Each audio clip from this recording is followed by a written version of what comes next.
Hello, everybody. Happy Wednesday. I was running a little bit behind this morning. I'm just like the past couple of days. I'm just feeling happy to be here with you. I have a client later today, which of course I'm always happy about. Um, but just feeling like, man, I just want to go back to bed.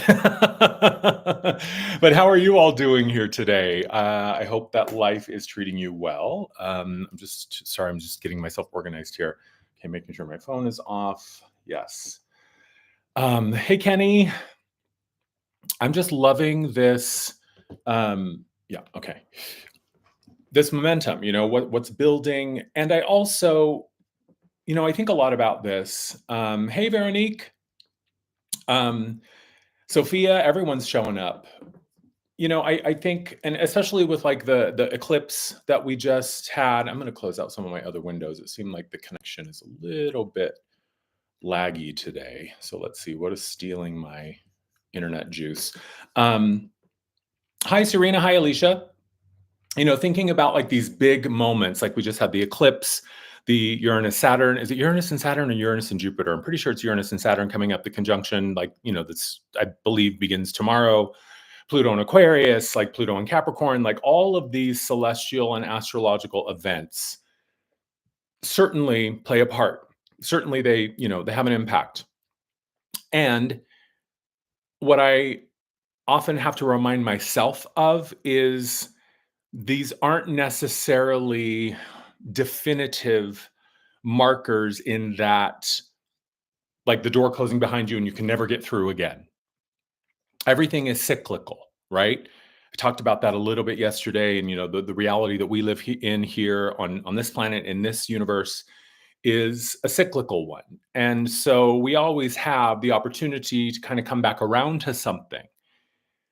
And I think it's also, we do ourselves a disservice when we put so much pressure on ourselves to be something or in a state or in a specific way or place or whatever on these celestial alignments, these astrological alignments, because they're not just like a one and done. I was thinking about this yesterday and this morning about like the seasons, right? If we think of, spring to summer to fall to winter, the first day of spring, it's not like suddenly everything is blooming and green again, right? The first day of summer, it doesn't suddenly spike, 85 degrees or whatever, right? So it's a process. It's a marker. It's a signifier of a phase or a chapter. And it's all eternal. It's all infinite. And I know that we often put so much pressure on ourselves. And I used to see this, especially in the beginning when I was doing live events and, around like the numerical portals, right? Like the 8899, 1010, 1111, 1212. And I think that, again, there is some validity to these alignments and to these dates, but this idea that it only happens on this day at this time, right? We always have an opportunity to tap into a frequency or an energy at any time. So what I often do these days, especially, is I do a little bit of research on the alignment. If it's a numerical portal like the Lionsgate 88, or if it is just something like the eclipse or the equinox or solstice, I like to do my research around, okay, what are the themes that seem to be coming up? What are the things that people are talking about? What are the threads that I'm personally seeing? Also connecting with myself, right, all the way up the chain, to see, okay, what messages, what vibes, what flavors, what themes are coming through from me, from self.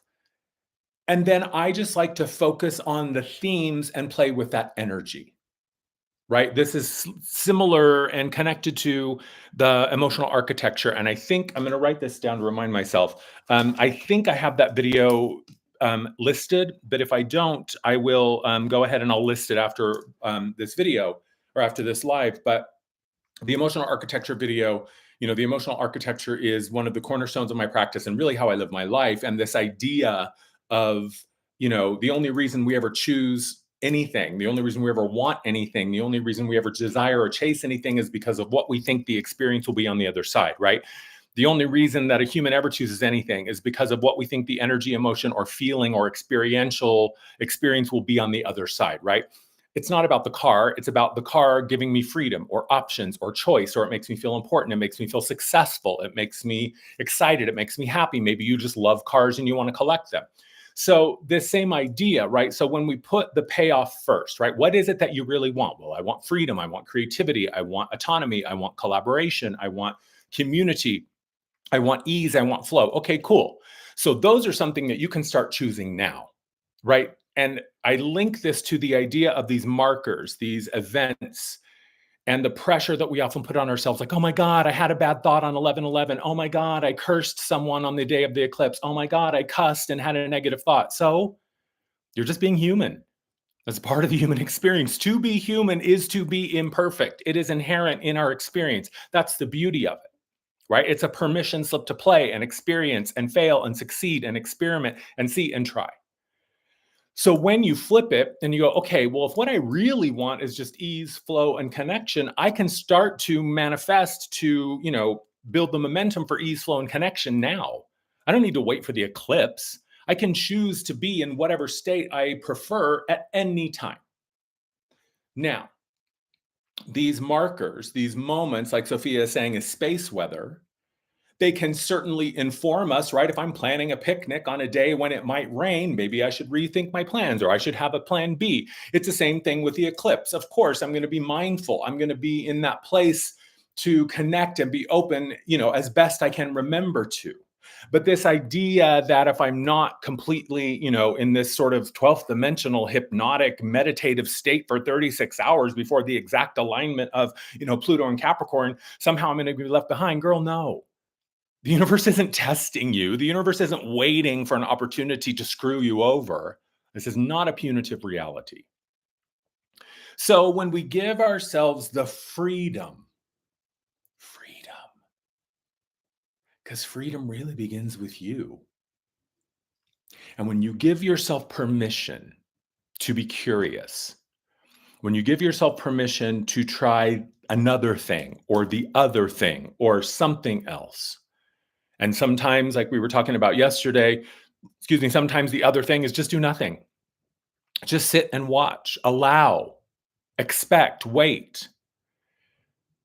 But this idea that we somehow have to give our power away to an eclipse or give our power away to 11/11 or 12/12 or whatever the date is, that's absurd. And especially if we think about the truth that our calendar, the natural cycles of this planet, and our perception of linear time and how many times we have changed the calendar that, Western cultures anyway abide by, like, how do we even really know what those dates are, right? December used to be the 10th month. March used to be the, first month.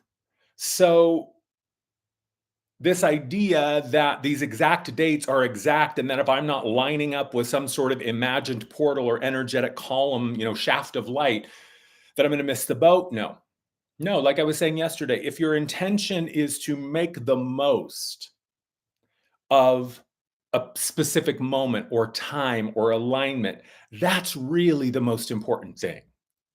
That's really the most important thing, is to say, okay, everyone's talking about the eclipse, or everyone's talking about the Uranus-Saturn alignment, or everyone's talking about the whatever. Okay, Spirit, I may not know what that means. Maybe I'm a newbie. Maybe I don't really pay attention to astrology or numerology or whatever, but I'm curious and I'm interested. So I give myself permission and I say, hey, Spirit, self, guides, in the beginning, my birth name was Andrew. The name I have chosen is Amar, and I'm, more and more living as Amar, and that's really the name I prefer. And to make that choice and make that decision to move into a new experience, to move into a new reality, to give myself permission to just see, well, in the beginning, I just called him Big Andrew. Now it's Big Amar, right? I just think of like, okay, big self. Okay, Big Andrew. The eclipse is coming up. Everyone's talking about it. I'm new to this whole thing. I don't really know what's true and what's not. I don't really know what's relevant to me and my personal experience or not. But hey, let's just set the intention that the highest good for myself and my experience, and then all who are connected and involved in that experience, let it be that. Let me open to the purest emanation of spirit and self that I am able to receive at this time. We make so much out of it. We make so much out of it. And you um, put something really important in that chat there, Kenny. Kenny's saying he's a numerology whore, but the codependency, some express that it can be a bit much. That is so accurate and so clear. And we all do that in some way, right? Codependency isn't just with another person. You can be codependent with experiences. You can be codependent with concepts, with ideas, with notions, with informations with systems of information. So it's important to be curious. It's important to be fluid. I think it's important to wonder about other things and allow yourself to be like that bee, that pollinator that's just going from flower to flower and looking for the things that are tasty and delicious and fulfilling and all of that. But it's not about a right or wrong. It's not about a good or bad. Your devotion is your offering. So, what do you want to devote yourself to? I think that's the important question.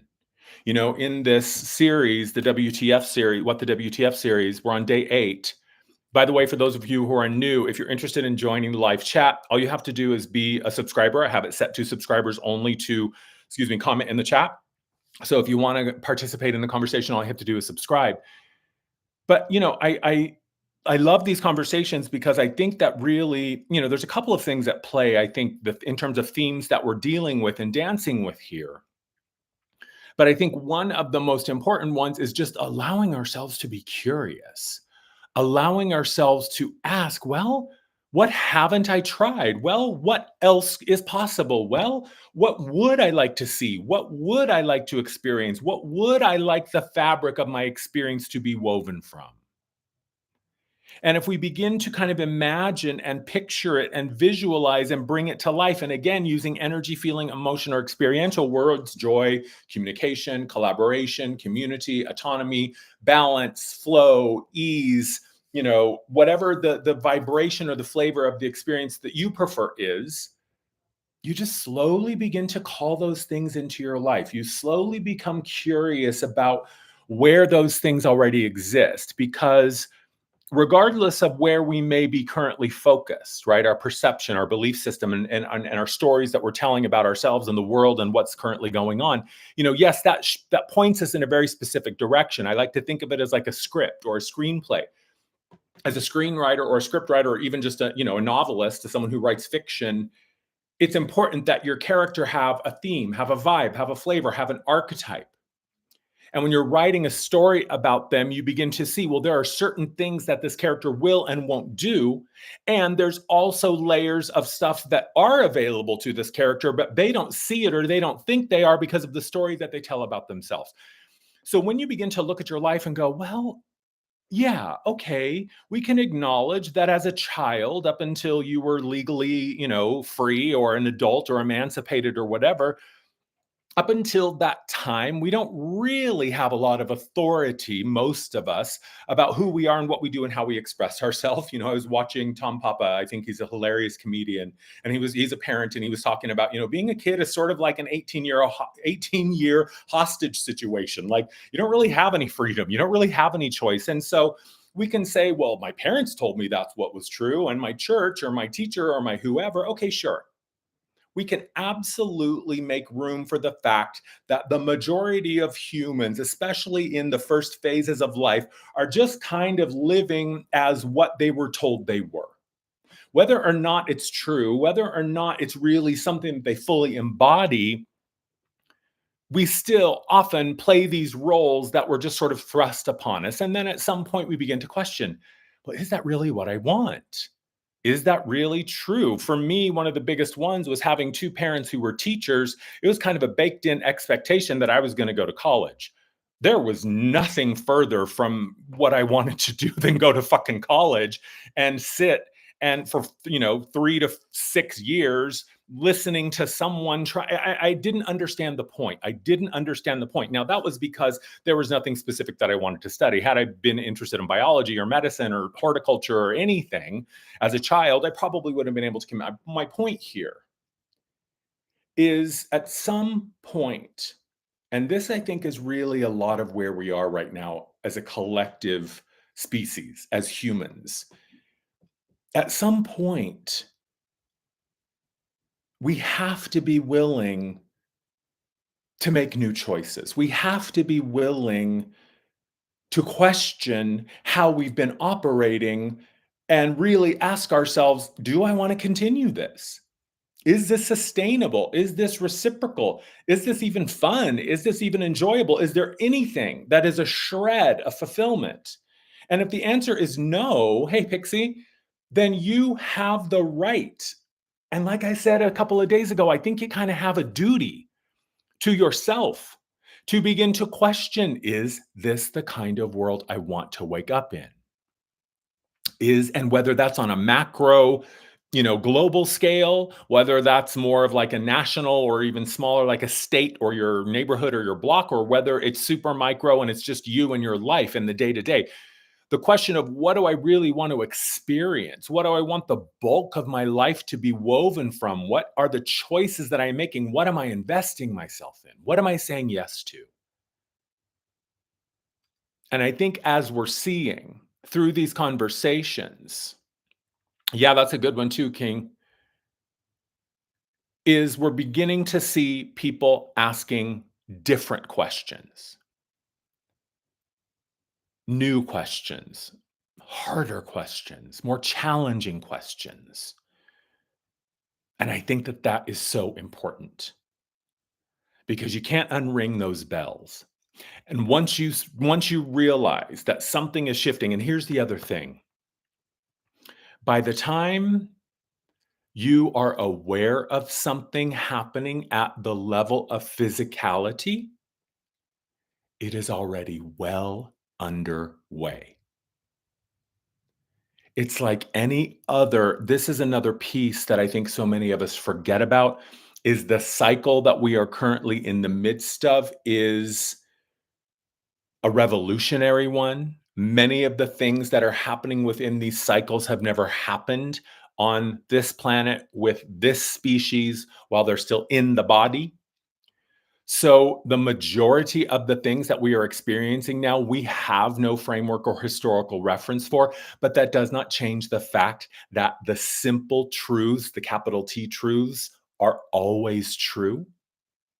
So, no matter what is happening out there or up there or in here, who you are and what you are sustains.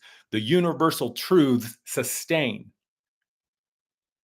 So, I think that when we look out here expecting this to make sense of this, that's backwards. This is what helps us make sense of this. So when this isn't making sense, when this isn't adding up, the first thing I do is I go in and I'm like, okay, what's up? Because out here, it's looking real wonky. Out here, it's looking real unstable. But what really is up? And so you may see, like the message I've been getting right now is we're in this transitional period. We're kind of in this phase of zeroing out, going back to this 0 point. And we just have to allow these processes. It's like puberty. By the time that you are aware your body is changing, it's been happening for a minute. I mean, you don't wake up one day as a prepubescent teenager and then the next day you grow up with, everything developed and filled out and you're hairy and whatever. Like it doesn't work like that, at least not in this level. But it's a process. So my point here is that the fact that we are becoming mentally and intellectually aware of a lot of the things that we are now aware of, which is prompting and informing us to ask new questions and push back and shine our lights into new corners, it means that this has been building for a minute. And here's my proof.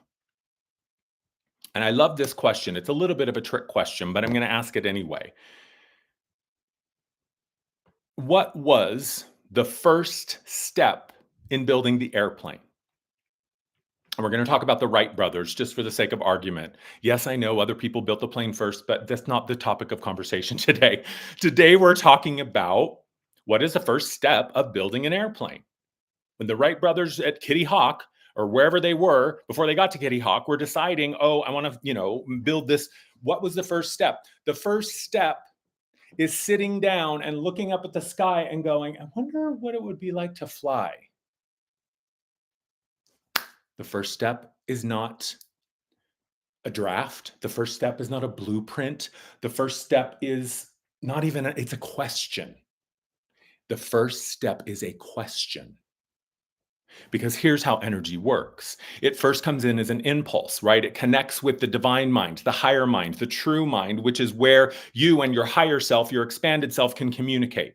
And then that information kind of trickles down. And then it starts to become a thought. And then you start to feel it. And then you start to dream it and you start to imagine it. And over time it sinks in. And as it gains density, eventually it becomes a thing. By the time this pen showed up in physical reality, we've been talking about it, dreaming about it, sketching about it, thinking about it, visioning about it before it even showed up in form. So by the time something is physical, in that you can touch it, you can taste it, you can see it, you can smell it, you can hear it, by the time it has a physical resonance, i.e., it's in the dimension where you are physically currently located, it is old news. Old news. So by the time it's physical, it's kind of at the last stop on the manifestation train. Because once something is in physical density, guess what?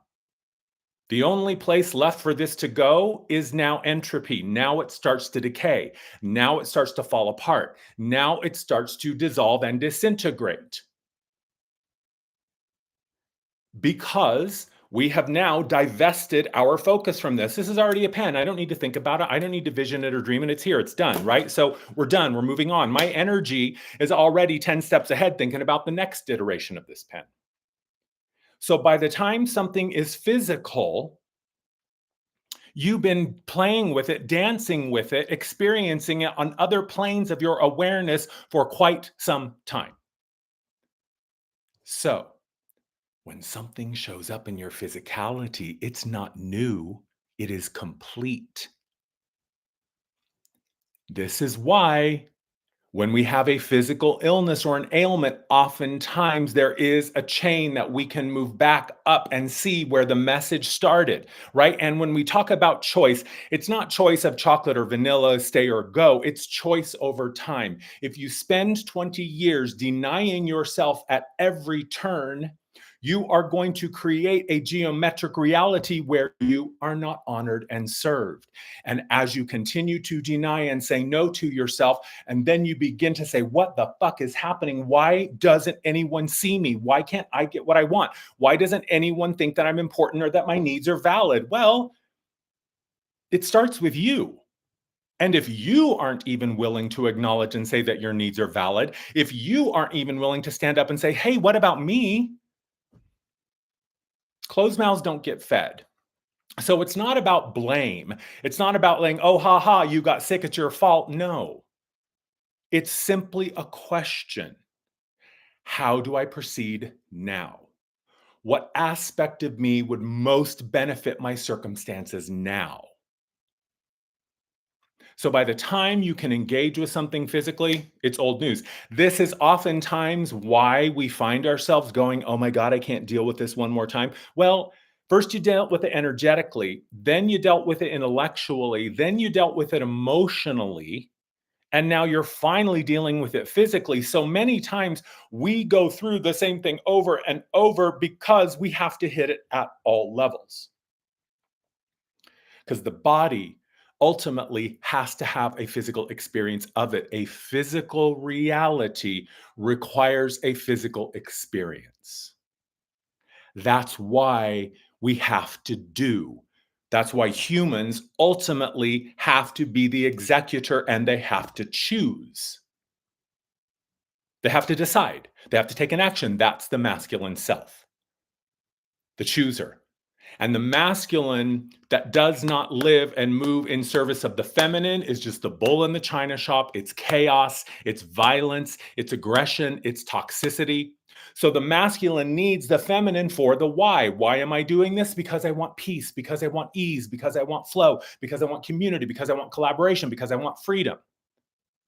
And the feminine needs the masculine because the masculine without the feminine is just a bull in the china shop knocking shit over. It's the dude that can't keep it in his pants because he has all this need to do something, but because he is so divorced from his feminine self, he doesn't understand the purpose of this energy. So it becomes corrupt and distorted within him. And the feminine without the masculine is just an idea. The feminine is a state. The feminine is a being. The feminine is a sense. The feminine is illogical, non-local, non-linear. The feminine is water and fluidity. I like this because it feels like how I want to feel. So the feminine without the masculine is just someone with a whole lot of great ideas that never go anywhere. And the masculine without the feminine is nothing but action desperate for a purpose. So when you have your feminine and your masculine in balance, right, your two polar extremes, then you find the center. And in the center is where the child lives, which is the eternal self. This is the true Trinity: the father, the masculine, the feminine, the mother, and the child. And to be in that childlike state is to be in the center. This is shown to us through geometry. I'm going to show you something. Now, pretend this is an equilateral triangle. It's not. Well, that one's sort of close. It looks more like a Dorito. But pretend. So here's your feminine. There's your masculine. So on the one side, we have the feminine, right? Here she is. She's all the way over on that far, far, far, far, far pole of the feminine. Then we have the masculine all the way over to the other side, far, far, far, far right, all the way over to the pole of the extreme masculine. Oh, and how do we find the center? By going to our extremes. And then once we find the edge of our awareness, our experience, our field, then we find the center again, right? I went all the way into the deep, dark, nasty shadow. I went all the way into the exalted, beautiful, brilliant light. I can't hang out in either of those places indefinitely because I came here to be a human. I came here to have a physical experience. So what do? I find the center. This is the equilateral triangle. This shape is incredibly powerful because it is through the center point, the fulcrum, which is what balance the scales, the teeter-totter, the seesaw. It is the child that keeps the masculine and feminine in balance. It is the center that keeps the geometry sound and structured. So when you are not in the center, you have vacated the center and the geometry starts to get a little bit wonky. So when you find things going, wait, this isn't what I wanted, stop and come back to the center. That immediately resurrects the geometry. So you are the fulcrum, my dear. And when your masculine and feminine are completely in balance, and you have remembered what the center feels like, i.e., truth, i.e., home, that is when the child can descend. The child cannot enter until the feminine and masculine are in union, and the feminine and the masculine cannot come into union unless they are balanced. And guess what? You are the balancer. So this is where we are. If you don't like how it feels in your life emotionally and energetically, tap into your feminine and see what's up.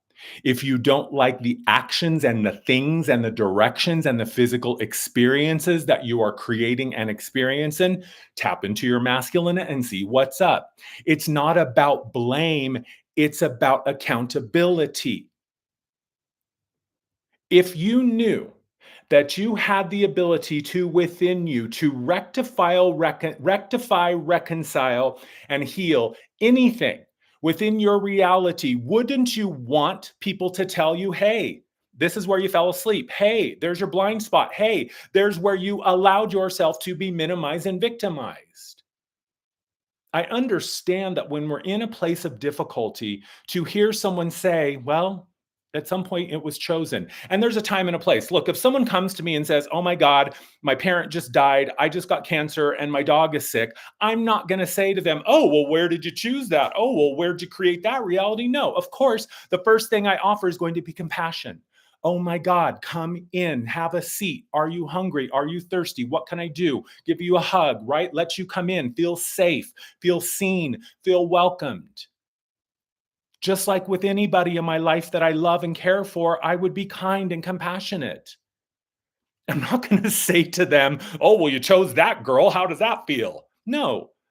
But at some point, the truth will be revealed that listen to me, everything that any human has ever experienced has been chosen at some level.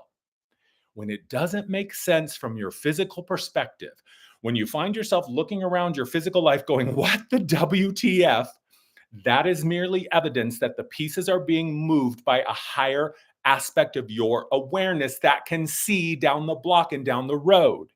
It doesn't mean you're being punished. It doesn't mean you got it wrong. It just means you're being taken care of. If it wants to fall apart, let it. If it wants to be reborn in a new form, let it. If it's something you really are curious about and you're really hungry and thirsty for, explore it.